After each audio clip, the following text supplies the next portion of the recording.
There was a time when football wasn't just played, it was performed. Defenders didn't just get beaten, they got embarrassed. Stadiums didn't just erupt, they exploded. And at the heart of that chaos stood four Brazilian names that turned the game into art: Ronaldo, Ronaldinho, Roberto Carlos, and Denílson. Not legends in the distant sense, but players who made the impossible look routine. Today we're stepping into one of football's most electrifying eras, when Brazil didn't just win matches, they redefined what football could look like. This isn't about tactics or formations. This is about imagination, speed, rhythm, and four players who carried the Samba spirit onto every pitch they touched. Let's start with Ronaldo Nazário. Before injuries, before setbacks, there was pure destruction in motion. He wasn't just fast, he was unstoppable. Defenders knew what he would do. They still couldn't stop it. The stepovers weren't tricks, they were psychological warfare. One moment he's facing you, the next moment he's gone. At his peak, Ronaldo combined sprinting power, balance, and finishing that felt unfair.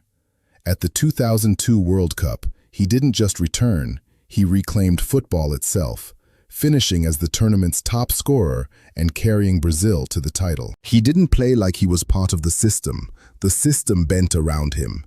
Then came Ronaldinho. If Ronaldo was power, Ronaldinho was poetry. He smiled while dismantling defenses. He passed without looking, dribbled without fear, and played like the ball was glued to his feet. The no-look pass, the elastico, the improvised flicks, none of it felt rehearsed. It felt like instinct. At Barcelona, he didn't just win games, he revived an entire club's identity.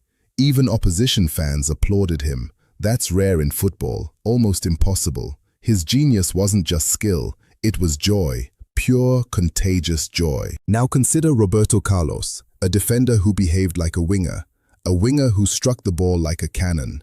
His free kicks didn't curve, they bent reality. The most famous one against France in 1997 looked like physics gave up halfway through. The ball started outside the post and somehow ended inside it.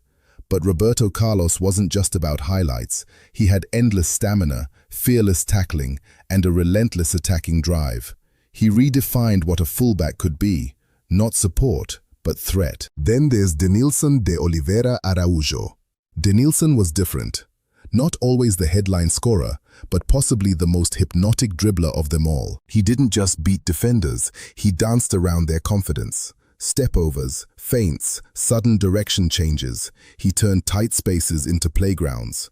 At one point, he became the most expensive footballer in the world after his move to Real Betis. Not because of goals, but because of what people saw.